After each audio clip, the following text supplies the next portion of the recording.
Yes, absolutely. Davis Kamoga, one of the greatest athletes, track and field athletes Uganda has ever produced. And I'm saying athlete because there was a Davis Kamoga who was a footballer, a very famous footballer, a striker. Okay.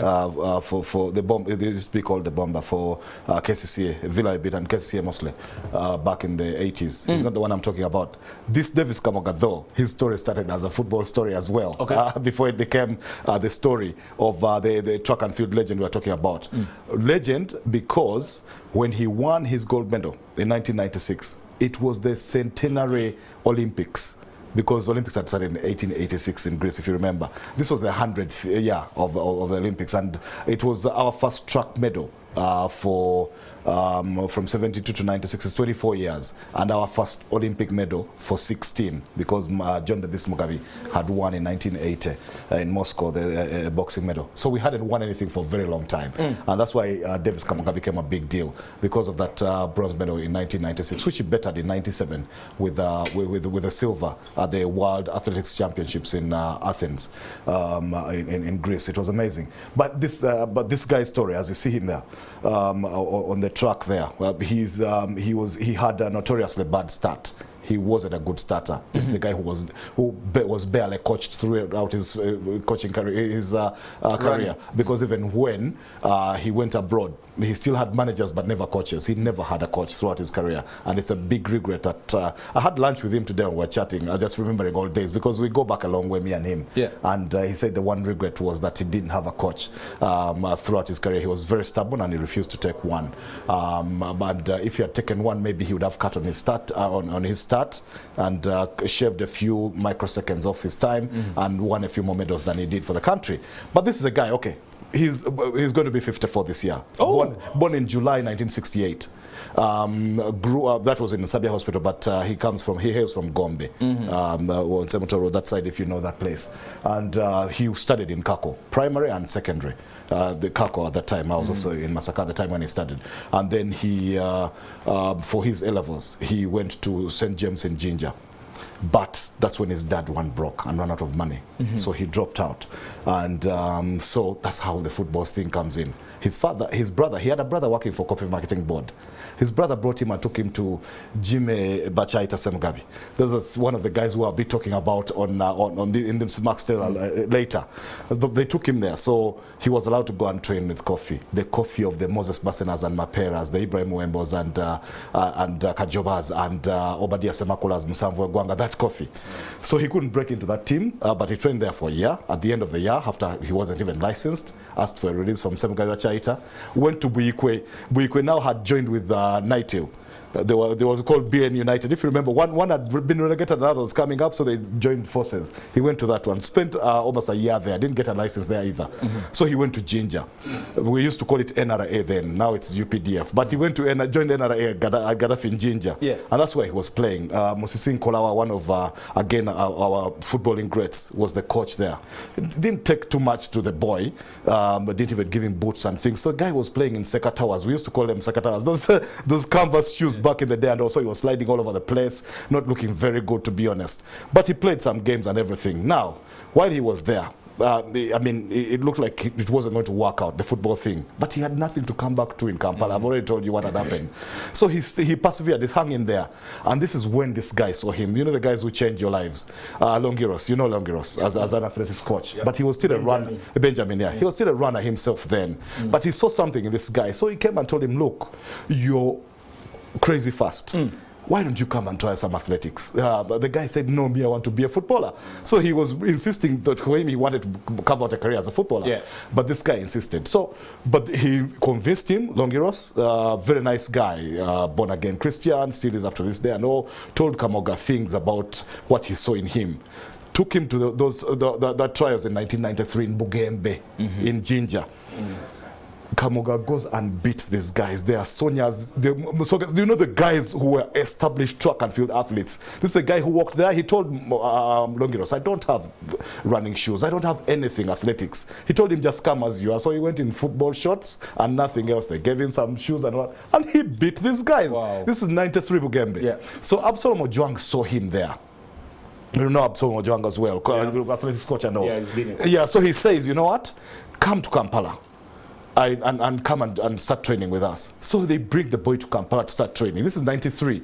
The national athletics team is preparing to go to Stuttgart for the World Championships then. So Kamoga starts training, he's running, he's beating guys and all. Before the final though, the news breaks that actually these guys were wasting their time. The team had already been picked, which was going to Stuttgart. So Kamoga got frustrated. This is a guy, remember? Oh, he wasn't on the final team? No, he's a guy who already thinks he should be a footballer. And now he's getting into athletics, politics and everything. So he was frustrated and he wanted to quit. So he actually didn't go back for the finals of the track. So yeah, so it was, of the trials. So it was Francis Ogola and a different team that went to Stuttgart. But Ojwang insisted, told him, guy, you please continue to come and train. Come to Makerere University and train, to Makerere where they used to train. So Kamoga would come from Bweyogerere. I've told you about his brother from Kofi, who would sometimes pay some transport for him from Bweyogerere only up to Kampala. So he'd have to walk to Makerere every day to train. Sometimes walk all the way from Bweyogerere to Makerere to train. And he trained and all. So we get into 94. 1994, he's, the guys are preparing for Commonwealth Games in Victoria, Canada, if you remember those games. So Kamoga, now he's established. He's beating guys. They take them to camp in Makerere to train. So while he's there, you know, he had run and at Makerere, he had won a 46-19 on grass. And guys had started talking about Kamoga being on drugs or things like that. They were saying, this guy, how can he be running like this? Who's beating? The guys is beating. The guys who I was with at the university, the guys, Balamazes, Jonas Sendege, Andrew, Ndaula, those guys. And then even in the 100, he was going down and beating these guys. Guys like I'd come with from SMARC, who were the fastest runners I knew in the country. Samuel Dawa. There's a time he went to Kabale, beat Samuel Dawa, Mike Ezra, you know, all those guys in the 100 meters in Kabale, and Ruhakana Rugunda, long before he was prime minister, I handed him the best prize for best athlete in the tournament. It was a lamp. You know, there's a hand lamp. I thought it was a Benson. He has a lamp. I'm sorry I didn't bring. I'm sorry I didn't bring that picture. Competitions in the next, they used to give Bensons, buckets, and jerrycans. So here is a guy. Here is a guy who's thinking he has really established himself. They're going to camp at Makerere University for a month. He thinks he's going to Victoria, Canada for the Commonwealth Games. They've even taken his passport, so he thinks they're going to stamp in visa and everything. Then one day he's there. Well, they pick up the newspapers. I think it was Monitor, actually. The Monitor, if you're one of those, they pick up the newspapers, opens it, and he sees a headline, Kamoga, and there was a girl called Catherine Alepos. She was a javelin thrower, dropped. No coach had told him nothing. He was in the camp. He's the fastest guy. He's in camp. Yeah, he's reading it in the papers. You know how back in the day these things were. We don't have mobile phones. We don't have no text, nothing, no tweet, nothing. So guy is so disillusioned. Goes to training the next day. Asks the coaches what's up. They tell him it's because you don't have experience. We're taking other guys, and he was so disillusioned. He was so frustrated. He wanted to quit. So in this time, he would go back to Jinja. Now, where he had been a footballer with NRA at Gaddafi, he had become part of their athletics team. So he used to go back there. This is a guy who was struggling to make ends meet, and they'd give him some posho, some, you know, a few things there, some eggs and things, just to get by and all. So when he got there, this Longiros the guy told him, man, my vision is that you're going to be a world champion, a champion. Stick in there in the athletics. And so he comes back, he wants to quit, but then he runs into Moses Asonia. Asonia actually then tells him, let's go to Nkumba. Asonia was studying at Nkumba University. He told him, let's go there. It was a college back then. And he said, you can get a course even if you only did S4. You remember how he had dropped out of school and everything. So he goes to Nkumba as a track and field athlete, and they give him a course, industrial art and design. The guy barely stepped in class, by the way. That one he confesses. So he's always just running. He starts running from Nkumba. This is when I first saw him personally, because we went for university games, which I've talked about here on the show before, in Mbale, IU. University Games that year, 1995, and Kamoga shows up within Nkumba University with guys like Charles Ogwang, who was a footballer, Moses Asonia, Samson Kasumba. He was part of that. He was part of that Nkumba team. So they show up at IU in Bali. Kamoga beats everybody, beats the Dawas, beats the guys that I know as the national athletes. So that year is a breakthrough year for him, 95, because when he comes back, they send him to Nairobi Eastern Central. There was an Eastern Central. So he goes, they go there with the team, Kamoga, the Ugandan team and all. He wins 400-meter gold. And this is the first time he's leaving the country. Yes, absolutely, 400-meter gold. So they retain him and Samuel Dawa and Grace Virungi, 3 Ugandan athletes out of the whole team Uganda. The rest is sent back home. They retain them to run you remember what they used to call engine permit series, those races. There was one there. They retained him for that one. And this is the first time I was facing international competition. There was an American, there were 3 South Africans, there was a guy from Botswana, and there was a Jamaican. I think 2 Jamaicans in the race. Kamoga beat them. After all the nerves and everything, he beat them. And now, and that's when he first broke our national record. This time, that one he did a 45.99. So they were promoters from Sweden, from UK, from Germany and all. So they said, we are taking you. Which one do you want to go to? On impulse, he said Germany. He knows nothing about Europe. He has never been anywhere. He didn't know about the weather and everything. So he says Germany. They take him to Germany. Actually, he came back here. Did you hear of a UPDF soldier called Albert Kareba? No. He was a sports officer. He was the sports director in UPDF, and a very nice person. For us, we grew up knowing him, and he was such a nice, humble character. May his soul rest in peace. Helps him, and then he gets, and then also Coca-Cola and British Airways help him with a ticket off to Germany. So he gets a manager. This manager is like a new guy in the sport. He has very few athletes on his record and everything, and takes him in. And he can't even get an apartment for him, takes him into his home. So he was living out of this German's home. The German guy was married to a Russian woman. Was a bit racist. So she used to even not want him to switch on the TV. She used to ask him things like, do you have flashing toilets in Africa? Things like that. One time he was so angry and she said, how did you get here? He said, I came on an elephant. I mean, he was so pissed off. So he got so disillusioned. He wanted to leave. This guy was putting him in small mere races within Germany. I think he left Germany only twice. Once to run in Luxembourg, another time in Portugal. But mostly he was in there running small races, and he was getting disillusioned and things. But thankfully, there were All Africa Games. That was Zimbabwe. 1995. Zimbabwe, Harare. He comes down to run, then gets injured while in there. But because he had done very good times and all, again they booked him for the permit race, but this time in South Africa in Joburg. So he goes down there, and this is when his life changed very well, because he runs into Samuel Matete. This is the Zambian guy who won the 400-meter hurdles Olympic gold at some point. The Zambian, the legend, Samuel Matete. So Matete was interested in meeting Ugandans because he wanted the story of Akibwa. Kamoga was interested in meeting this guy because he wanted doors to open. So and he was, he revered the guy who ran the hurdles and beat everybody. So anyway. So Matete tells him, you know what? So he tells him about his German story. Man, I'm disillusioned. I'm running small races. This guy, the wife is racist. I'm living in his home, and things is not working out. The weather is bad. And all he tells him, let me get you an Italian manager, because Italy has better weather. This guy is a little higher profile. He has Africans from Morocco, from Kenya, from Ethiopia and all in his stable. And he gets you an apartment, even gets you a deal with a local sports company. So you start somewhere. So the guy was called Enrico Dionisi. So he connects him to him, and the guy takes him to Italy. Kamoga, actually, Amanya Mshega was minister then. Got the ticket, they took him to Italy. He flew out to Siena. This guy was living out of Siena, so he started training there. This guy was putting him in big races, permit races, and one time even sent him into Joburg and Cape Town and whatever to run those races. So he was putting him in good races and everything. Kamoga went early. Now we're talking 96. He goes early in Feb. He goes to Italy. It is still cold and everything, but he was so eager to start. So he started preparing early. Now I'm leading you to this Olympic bronze medal. How the bronze comes about. So he started preparing early. And this guy took him into those races like I told you and everything. His own apartment, everything. So he prepared, he ran these races and everything. So by the time Olympics came, Kamoga coming out of Italy to join the team to Atalanta, he was ready. He had run. He had actually broken the national record again. But so they go in there. You remember the controversies we had at the Olympics, Charles Kiza, the boxer, fake dollars and everything and all. That thing was looming large over Team Uganda. And Enrico Dionisi came into camp and told him it would be nice if actually make the semi-finals, which he had done at the World Championships in Gothenburg in Sweden. He had gone to the semi-finals in 95. So he was telling him that's how far you go. Kamoga said, you know what?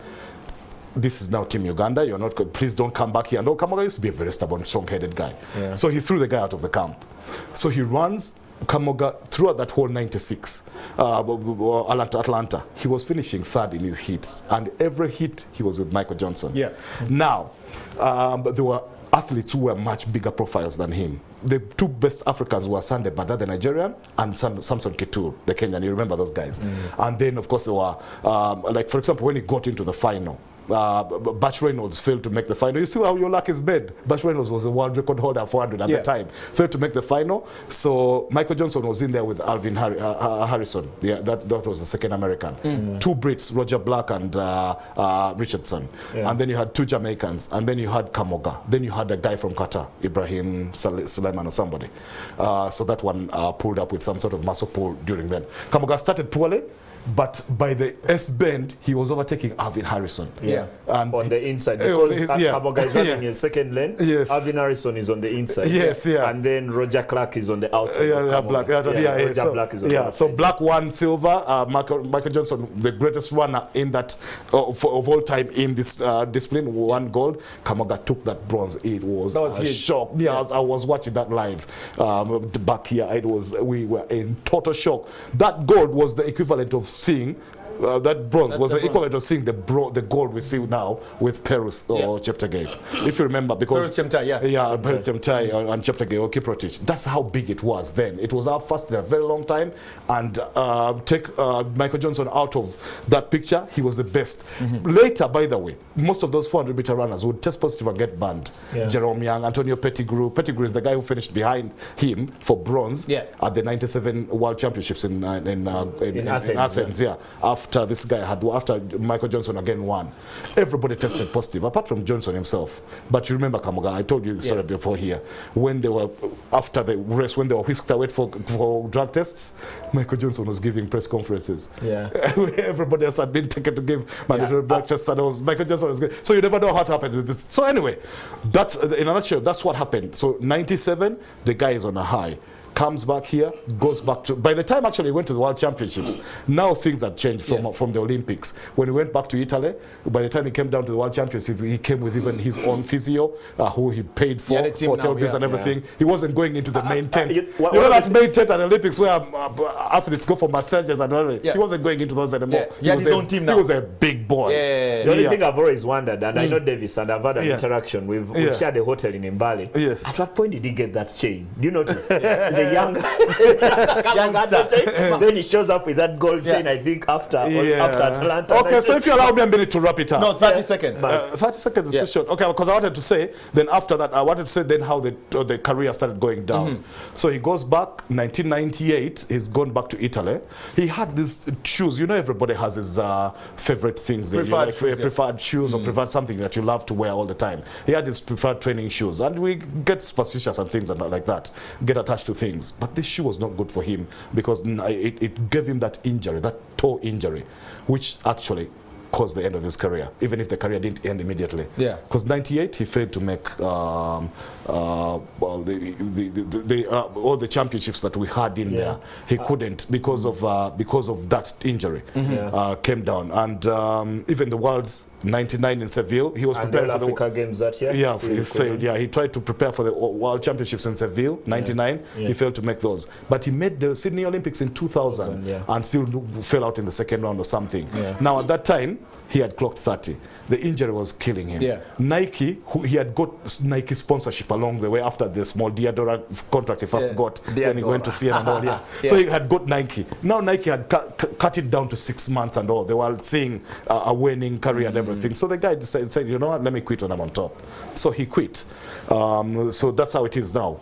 What is Kamoga doing, if you ask me? Can I just... Because you had lunch with him today. I had lunch with him, and we were just reminiscing on all things, some of which I couldn't squeeze in this time. Some good stories, but maybe one day I'll be telling some of them, some nice things which will make you laugh. What is he now doing? Davis Kamoga, 2017, up to 2017, he was working at Mobs in the sports department, so he left. 2018 and 19, he started importing cars.